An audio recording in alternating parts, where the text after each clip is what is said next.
They told you there are 7 hermetic laws: mentalism, vibration, cause and effect. But they lied by omission. They gave you the engine, but they hid the fuel. Imagine a car with a perfect engine but no gas. That is your life when you use the law of attraction without the 8th principle. Thoth called it the light life. Bentov called it love. It is the generative principle.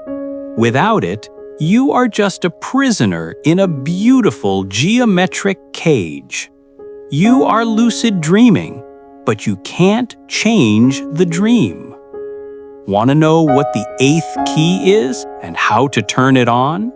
Watch the full video linked below. It's time to stop reacting and start generating.